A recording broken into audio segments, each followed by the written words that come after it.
What is up, you guys? Welcome back to the channel, and in this video I'm going to give you a tour of our storefront, and I'm going to talk to you about all the risks associated with it and all the benefits so that at the end of this video you can make an informed decision on whether or not you should open a storefront for your handmade or your woodworking business. So let's dive in.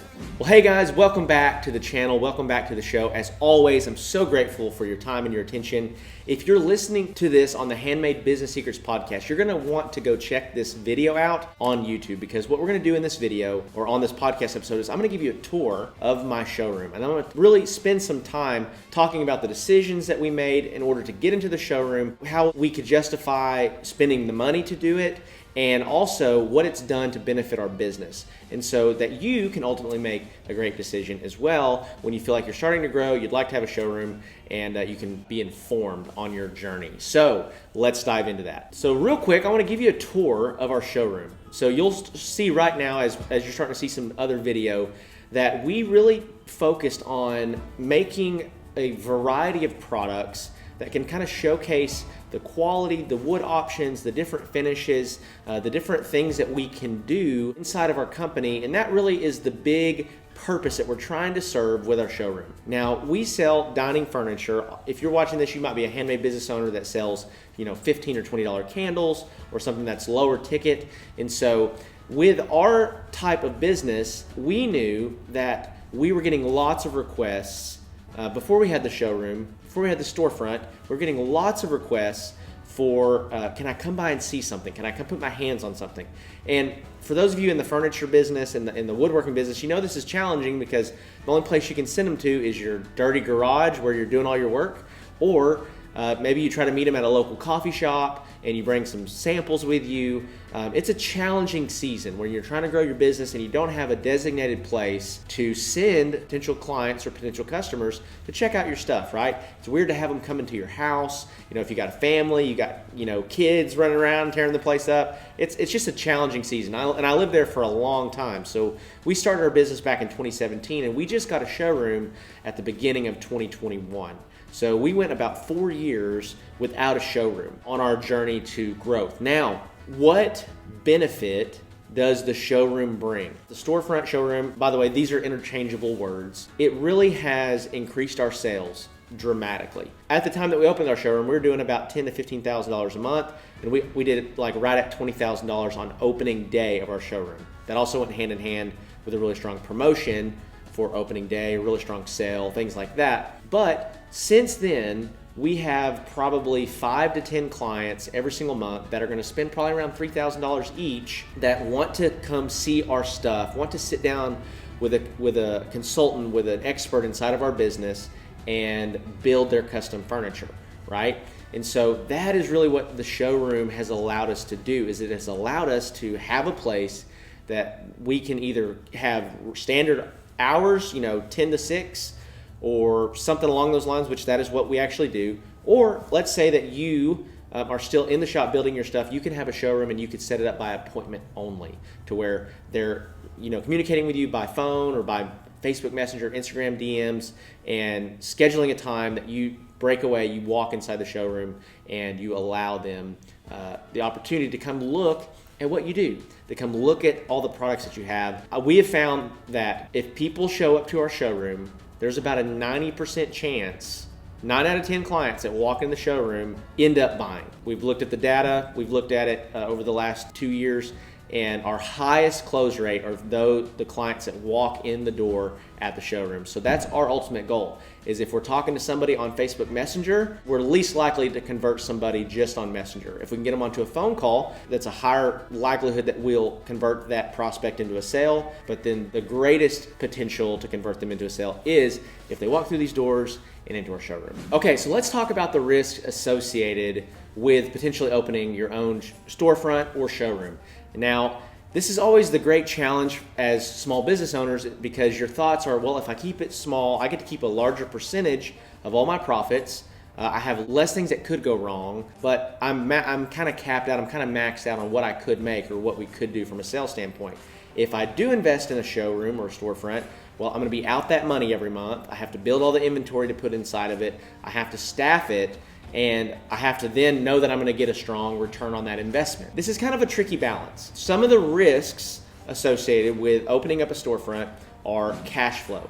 So number one, do you have enough cash on hand to make it look the way that you want it to look, to put enough products in it that makes it feel full? And ultimately, are you going to get traffic? Do you have people that want to come look at your stuff, and are you going to get traffic in your showroom? Because that is really what's going to give you a strong return on that time, because it's going to take you a ton of time, because now you're not just trying to run your business and get products completed for your orders. Now you're trying to build additional products on top of that to fill your store, right? So it's going to be kind of a stressful sprint of time, but it does have a lot of payoffs as well. The second risk that you have is staffing. You have to make sure that you're going to have the showroom staffed. And so you can do this a couple different ways. And this is pretty flexible depending upon where you are and what type of business you have. But you can do it by appointment only, or you could do it with standard hours. If you have multiple employees in your shop, or in your business, you could work inside the showroom, manage all the orders, do your ordering for what you need to complete projects, and then be ready on hand at any time that a customer walks through the door, right? That's a really strong way to do it. If you wanted to do by appointment only, like I mentioned earlier in the video, somebody just would have to send in a message, connect with you, then you arrive at the showroom to meet them and potentially close that sale. The last risk or liability associated with a showroom that I want to share with you is just overspending for a showroom. And so this is super, super common inside of the woodworker space, just really the small business space where people are taking this next step and they are given the opportunity to open a showroom, but it's like $2,500 a month or $3,500 a month or something like that. And the thing that I want to just remind you of when it comes to opening a showroom is that whatever you're going to be spending on that is now coming out of your net profits every month. For example, let's say that you do $10,000 a month. Your cost of materials, just for easy math, let's say it's 50%, it's $5,000. So you are making $5,000 a month, right, at $10,000 in sales. Well, now if you go and sign a $2,500 lease on a showroom, now you're actually only making $2,500 because you're still going to have the same material expenses. And now this storefront cost is coming out of your net profits. And so this is one of the things that you need to be really aware of your cash flow and aware of what type of margins do we have and can we afford to make this move. And so the showroom that we're in here, and this kind of brings me to my last point around liability, is that as long as you find a good deal and you're patient, it's usually worth it. So I went 4 years without a showroom. This showroom that we have now, this storefront, it's about 1,000 square feet in here. We have a desk that's right over here that you can't see in the video, and then we've got about 850 square feet to put product. But this showroom is only $600 a month with no utilities. We don't have to cover any utilities, no phone, no internet, no water, gas, trash, any of those sorts of things. Our landlord takes care of all that for us. So we found a really good deal for this commercial space. Now, is it prime real estate? No, it's not.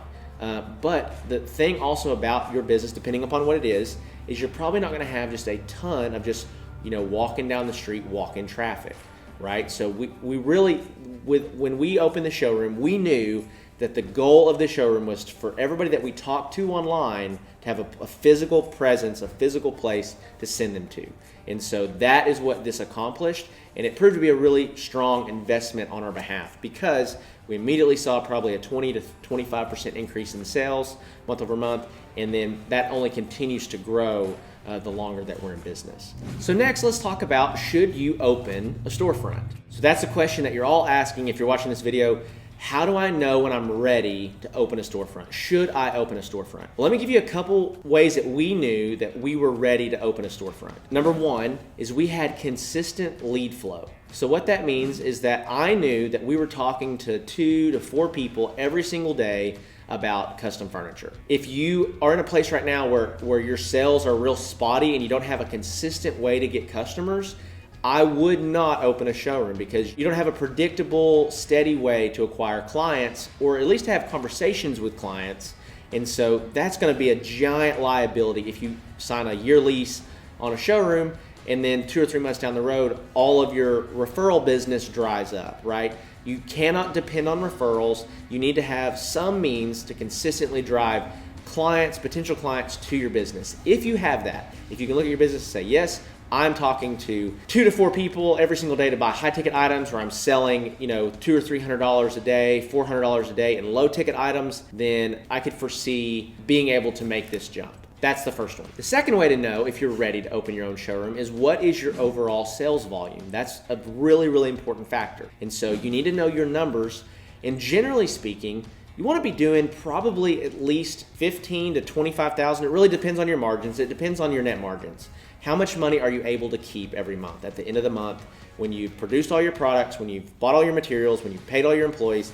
How much money is left over? And out of that, can you continue to live as the owner while investing in the showroom? Let's say that you do $20,000 a month, you've got $10,000 in net profits at the end of the month, every single month, and you can afford to take a step back a couple months to get your showroom up and running, to hopefully increase your sales as well. Let's say we have $10,000 net. Well, I can afford a $1,500 a month showroom lease payment for the next couple months until we start getting our sales from $20,000 to $30,000, right? And then we kind of take a step back to take 3 or 4 steps forward from a sales perspective. So that's cash flow, and your margins and just understanding your numbers really, really, really matters, because one of the big challenges as well is that every time you level up, you cannot dip below that bar again, right?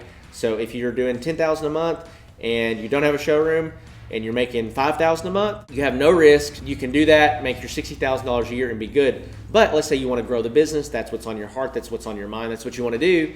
Well, if you want to get to $20,000, well, there are steps you have to take. There are investments you have to make. There are risks associated. As long as you have good lead flow, as long as you understand your numbers and you can afford to take that investment, take that risk on, then it's probably time that you open up a storefront. All right, the last bit of this video, I want to talk to you about, what do you do if you're not ready to open up your own storefront? How can you continue to get in front of more customers and more clients? There's a couple strategies here that are really effective, and I want to share these with you. And I encourage you to take advantage of these and implement these, because they're very, very straightforward, very, very simple, okay? So number one of the things that you can do as a handmade business owner, as a custom woodworker, custom furniture builder, whatever that might be, one of the things that you can do if you don't have a showroom, you're not big enough to be able to afford a showroom, is you can work on consignment deals inside of your local area. So what is consignment? Essentially, consignment is when you go to a store owner that already has a showroom or a storefront. They already have traffic, and you go and you say, hey, is there any way that you'd be willing to do a consignment deal with me where I bring you these furniture pieces completely for free? You don't pay me up front, and you have this beautiful furniture to add to the vibe and the feel inside of your store, and you list them for sale. And if they sell, you get a percentage of them, and then I get a percentage of them. How you're benefiting as the woodworker, as the small business, handmade business owner, is now you have somewhere to send clients. Instead of trying to send them to your house, instead of trying to meet them at the coffee shop, you can say, hey, meet me at this store. I have products inside of this store, and I can bring some stain samples, and we can meet there and talk. The way that it's a win-win for the store owner that you're approaching is that they don't have to pay any money to get your beautiful products in their store for free. Now, if they are booming with business, they're killing it, they might not be interested. But if you can find a smaller startup boutique, something smaller along those lines, you can probably go in and say, hey, this is a win-win for everybody, because if we sell this piece of furniture, let's say you sell dining tables for $1,000, they can make 20% of it. You make $200, I make the $800. Also with this, be willing to take a little bit of a loss, or not a loss, but not make as much money in order to give them a good cut so that it's a worthwhile deal for them. Because ultimately, where you're actually going to make your money is being able to send clients to that store or meet clients at that store, not on actually selling that physical piece, whether it sells tomorrow or it sells a year from now inside of their store. So that's one of the first ways that you can really start to get some traction in your local area without having a storefront. The second thing that you can do, this is really more for the custom furniture makers, the woodworkers, is you can put your products inside of restaurants, approach a restaurant and say, hey, I'd love to build you a giant counter height table for this section right here completely for free, as long as I get to put my brand on the table. And what this is going to do is, again, it's going to give you the opportunity to have a place to send clients to look at your tables, and it's also going to get your name out in the community, and it's going to be a benefit to them as well. So you would be in it as far as the material costs, but I would consider, if it's going to cost you $250 in materials, consider that being a $250 investment in your marketing, in your local marketing strategy. The last thing that I would recommend highly is that if you cannot afford to have a showroom and you are trying to increase the amount of customers that you get in front of, you need to be running paid advertising. This is kind of my mantra. If you've been following me for any amount of time, you know that this is what I preach again and again and again, is that you need to have a consistent strategy that's going to bring you leads every single day,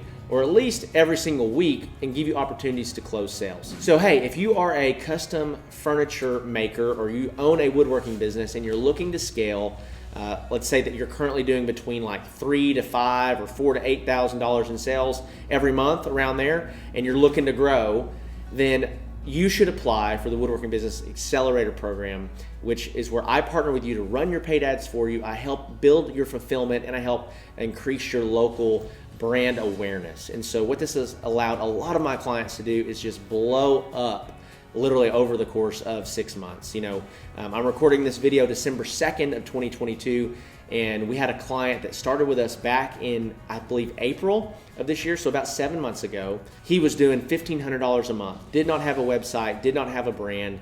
We built all that out for him and with him, and during Black Friday, Cyber Monday, during the month of November, he did almost $60,000 in sales from not having a business 6 or 7 months ago. So I say that to say, if you are kind of struggling in that like $4,000 to $10,000 a month range as a custom furniture maker, business owner, then please click the button below, fill out the application. We don't take everybody inside the program. We only take those that we really feel that we can help.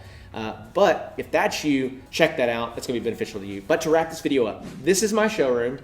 This has been a great investment for our business. If you understand your numbers, if you have a consistent lead strategy, and you can find something that is a good deal, I would highly recommend that you make the plunge, take the investment, give yourself another opportunity, another source to close a lot of sales inside of your business. And so if you can't do that yet, you can't make that jump yet, go talk to local shop owners where your products would be a good fit for what they do. Get a consignment deal set up, and then you're kind of killing a couple birds with one stone. You're getting in front of more people, and you now have a place to take your customers to show them examples of your work instead of your dirty house with all your crazy kids, right? So with that being said, guys, I love you so much. Thank you again for checking out this video. And if this has been beneficial to you at all, make sure to like and subscribe. And if you have any other questions about our storefront or our showroom, be sure to leave those comments below. I would love to answer the questions that you have. I try to interact with everybody that I can. So with that being said, I will catch you guys on the next one.